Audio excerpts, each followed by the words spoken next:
Bienvenidos a este análisis profundo de una de las profecías más fascinantes del Antiguo Testamento. Durante siglos, los eruditos y creyentes han reflexionado sobre estas palabras, buscando entender su significado y su cumplimiento. A lo largo de la historia, las profecías han servido como faros de esperanza y guía espiritual para millones de personas en todo el mundo. En este video, exploraremos esta profecía con detenimiento y veremos cómo se relaciona con la figura de Jesucristo.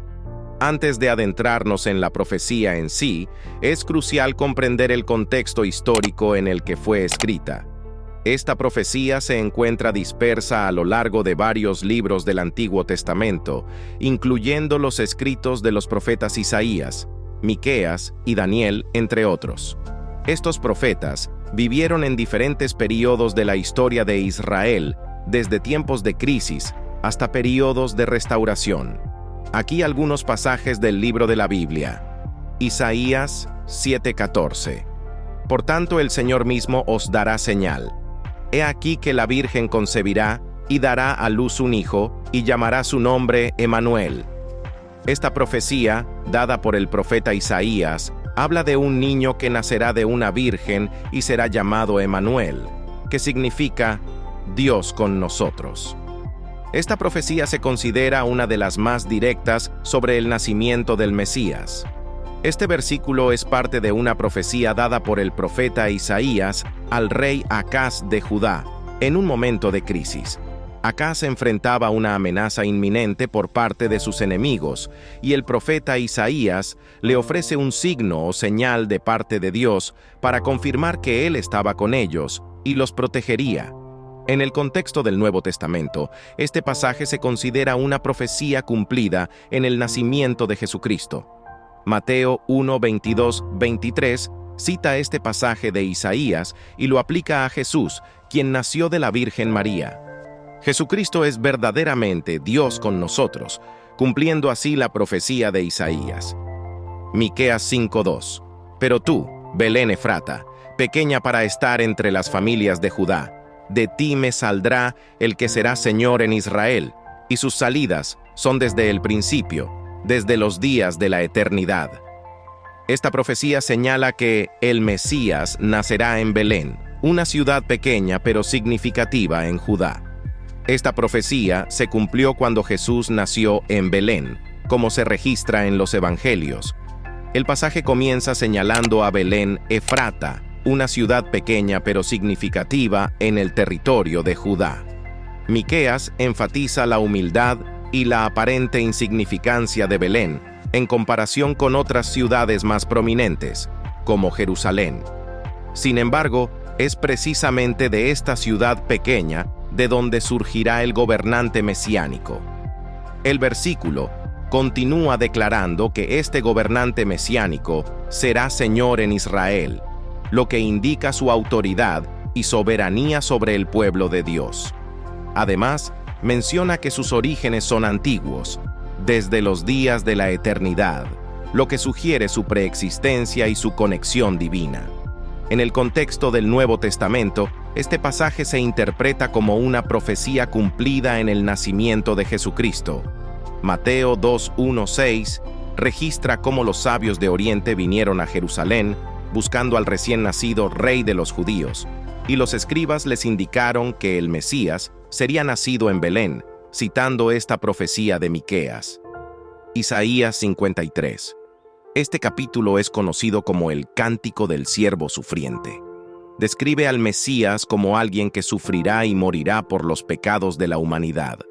Jesucristo cumplió esta profecía al ser crucificado por la redención de la humanidad. El capítulo comienza con una pregunta. ¿Quién ha creído a nuestro anuncio? ¿Sobre quién se ha manifestado el brazo del Señor? Esta pregunta establece la incredulidad y el rechazo que experimentará el siervo por parte de muchas personas, a pesar de la grandeza de su obra redentora. El versículo 2 describe al siervo como crecimiento delante de él como renuevo y como raíz de tierra seca. No hay parecer en él ni hermosura. Le veremos, mas sin atractivo para que le deseemos. Aquí se presenta al siervo como alguien que parece ordinario y poco llamativo, pero que en realidad es el instrumento de la salvación de Dios. El versículo 3 continúa describiendo el sufrimiento del siervo. Despreciado y desechado entre los hombres, varón de dolores, experimentado en quebranto, y como que escondimos de él el rostro, fue menospreciado, y no lo estimamos. El siervo es rechazado y menospreciado por los hombres, a pesar de llevar sobre sí mismo los dolores y quebrantos de ellos. El versículo 5 es especialmente significativo.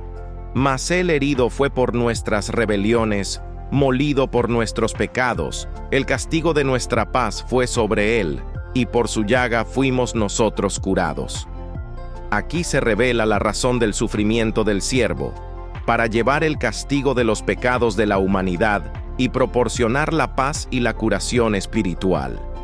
El capítulo continúa describiendo la muerte del siervo como un sacrificio vicario por los pecados de la humanidad, su disposición a llevar el castigo y su eventual exaltación y recompensa. En el contexto del Nuevo Testamento, este pasaje es ampliamente interpretado como una profecía del sufrimiento y la muerte de Jesucristo en la cruz. Jesús mismo hizo referencia a este capítulo cuando habló de su misión redentora. Lucas 22:37. Zacarías 9:9. Alégrate mucho, hija de Sión. Da voces de júbilo, hija de Jerusalén. He aquí tu rey vendrá a ti, justo y salvador, humilde, y cabalgando sobre un asno, sobre un pollino hijo de asna. Esta profecía describe la entrada triunfal del Mesías a Jerusalén, montado en un burro, cumplida literalmente por Jesucristo en su entrada a Jerusalén antes de su crucifixión. Este versículo es una profecía que anuncia la venida del Rey Mesías a Jerusalén. Es una invitación a regocijarse y alegrarse por la llegada de este Rey, quien traerá justicia, salvación y humildad a su pueblo. Hay varios aspectos importantes que destacar en este versículo. La identidad del Rey. Se anuncia que el Rey que viene a Jerusalén es justo y salvador. Esto significa que traerá justicia y redención al pueblo de Dios. Esta descripción coincide con las expectativas mesiánicas del Antiguo Testamento sobre el Rey prometido que gobernaría con justicia y amor. La humildad del Rey. El versículo destaca la humildad del Rey, quien cabalgará sobre un asno, un animal asociado con la humildad y la paz. Esta imagen contrasta con la imagen de un conquistador montado en un caballo de guerra, resaltando la naturaleza pacífica y humilde del Mesías. El cumplimiento en Jesucristo. Este pasaje se cumplió de manera sorprendente en la entrada triunfal de Jesucristo a Jerusalén, tal como se registra en los Evangelios. Mateo 21:1-11, Marcos 11:1-11, Lucas 19:28-40, Juan 12:12-19. Jesús, consciente de esta profecía, montó un pollino y entró a Jerusalén mientras la multitud lo aclamaba como el Rey que viene en el nombre del Señor. En este sentido, Zacarías 9:9 es un testimonio poderoso del cumplimiento de las profecías mesiánicas en Jesucristo. Su entrada a Jerusalén como Rey humilde y Salvador cumplió perfectamente esta profecía, confirmando su identidad como el Mesías prometido. Estos son solo algunos ejemplos de los libros en la Biblia que contienen profecías sobre el Mesías. Sin embargo, es importante destacar que muchas otras partes de las Escrituras también contienen alusiones y referencias al Mesías, lo que subraya la unidad y coherencia de toda la revelación bíblica en torno a esta figura central de la fe cristiana. Jesucristo es el cumplimiento perfecto de las profecías mesiánicas del Antiguo Testamento. Su vida, ministerio, muerte y resurrección confirman su identidad como el Mesías prometido. Las profecías del Antiguo Testamento sobre el Mesías son testimonios asombrosos de la fidelidad y el amor de Dios hacia su pueblo. Nos invitan a reflexionar sobre la verdad y la relevancia eterna de las Escrituras. Gracias por unirte a mí en este viaje de descubrimiento y reflexión. No dudes en compartir tus pensamientos y preguntas en los comentarios abajo. Hasta la próxima.